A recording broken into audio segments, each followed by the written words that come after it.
Hello, welcome to our Toronto, and I'm your host, Tony. We're now at the point that we're finding out more about the Eglinton Crosstown, and Metrolinx is starting to provide more details about what's going on. The project was announced in 2009. It was started in 2011 with an original budget of $5.5 billion, which has now gone past $12.6 billion. Notices spotted this week at bus stops on Eglinton Avenue East near Warden advise passengers looking to board the 32, 34, 332, or 334 Eglinton buses that there are some major service changes on the way.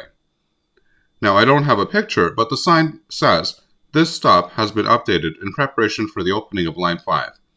The routes shown above reflect future bus service at this stop. Current routes will continue to stop here until Line 5 Eglinton opens. So that's a good sign, pun not intended, that they have started to get more serious about the line opening, and that we could start to anticipate it. TTC spokesperson Stuart Green said that these changes apply to more than 700 bus stops and are already underway. So, the head of Metrolinx has offered new details on the progress of the long-delayed Eglinton Crosstown LRT, but stopped short of providing a firm opening date for the beleaguered project. Phil Verster, CEO of the Provincial Transit Agency, said Thursday he expects the project to be completed in the new year, after contractors recently identified a software design flaw in the line signaling system. Metrolinx also went on to say that the flaw posed a safety risk that's unacceptable for operations, adding that a software fix will be implemented by the end of the year. Verster then referred to previous software issues affecting the signaling and train control systems. 8 software updates have been issued to address various bugs.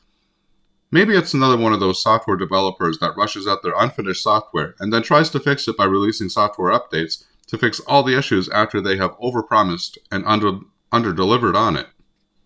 According to Metrolinx, there's no compromise on safety or on the quality of their operations. Verster also said that testing on the line is roughly 95 to 96% complete.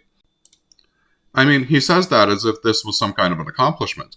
Let's not forget that this is essentially the Eglinton streetcar, and believe me, I've seen these things going along Eglinton Avenue, and they're not fast in any way. You would be lucky if they went as fast as a bus. Anyways, continuing on. So in September, the agency conducted a key test of emergency response systems. It involved some 40 actors and simulated a train coming to a sudden stop and throwing passengers forward. These are, by the way, Transport Canada's certification requirements for transit vehicles anywhere in the country, so that's pretty standard. Verster goes on to say that early in the new year, Metrolinx is preparing for a revenue service demonstration. The process involves testing whether trains can operate at optimal service levels before the line opens. I guess then if it doesn't, then we'll just have to wait longer and spend even more money. Not a problem. A spokesperson for Metrolinx goes on to say, "We need to have confidence that key milestones are being met, and once we have an opening date, we will share that with the public." Verster's comments come after the multi-billion-dollar Eglinton LRT project has missed multiple deadlines and has run significantly over budget. The Metrolinx CEO previously said his agency will give the public 3 months advance notice before the Eglinton LRT begins service. Premier Doug Ford has said in October that the line, which began construction in 2011 as I previously mentioned, may not open until the new year. The project was initially set to be completed by 2020, but that obviously didn't happen. At Thursday's board meeting, Verster also provided an update on the Finch West LRT. He said Metrolinx has made significant progress on the line and major construction has finished at all stations. When it opens, the 10-kilometer light rail transit line will feature 18 stops connecting Finch West Station to Humber College. Metrolinx has also yet to provide a firm opening date for the Finch West LRT, which officials previously said was supposed to open this year. You know, I think that part of the reason that Metrolinx was ordered not to talk about the Eglinton LRT was because the government realized that they made a mistake and had overpromised it, and they did not want to keep repeating that. My personal take on this is the following. The Eglinton LRT is a project, in my opinion, that has been overhyped and overpromised from top to bottom. I don't mean to be pessimistic, and I don't want to say that it's not going to be better if we have the Eglinton Crosstown LRT, but I don't think that it's going to be all that it was sold to be. Everyone seems to think that this is going to be some kind of Hail Mary that will revolutionize transit in the city. What people don't realize is that this is essentially just a streetcar, and based on what I've seen, one that goes very slowly. I've seen it on long stretches traveling in its dedicated lanes, just going at what looks like 30 to 40 kilometers per hour. I hate to say this, but I think that if we're going to get this for free at this point, I think that we ought to still think about it.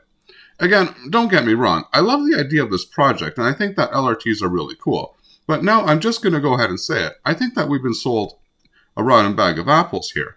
I don't take any pleasure in saying that, but I want to be honest about it and bring attention to it. I was at least expecting the LRTs to be traveling at higher speeds.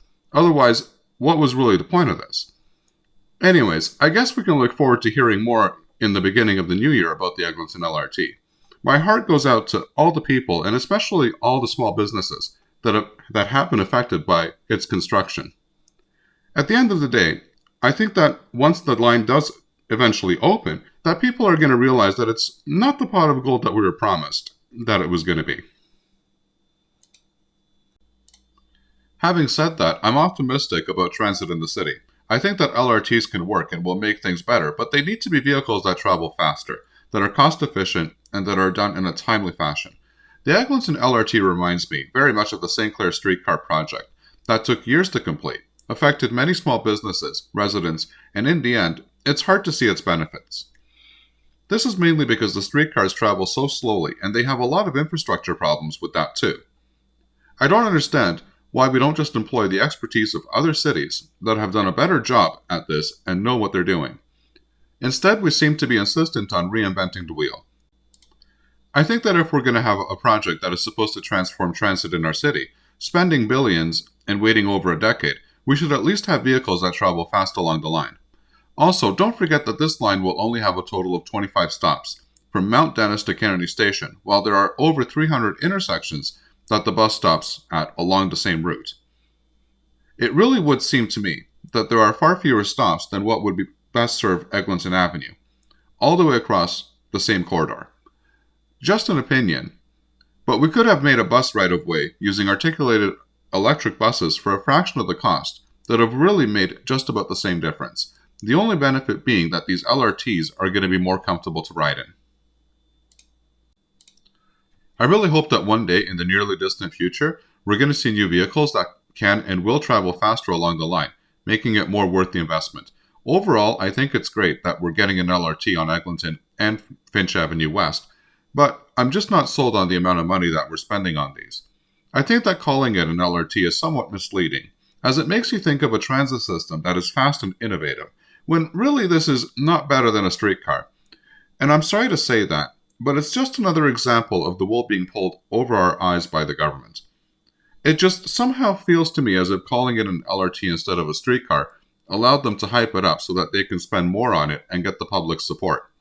Anyways, thanks for watching, and I will be sure to keep you up to date on any more transit developments. I hope that you liked the video. If so, please give it a like.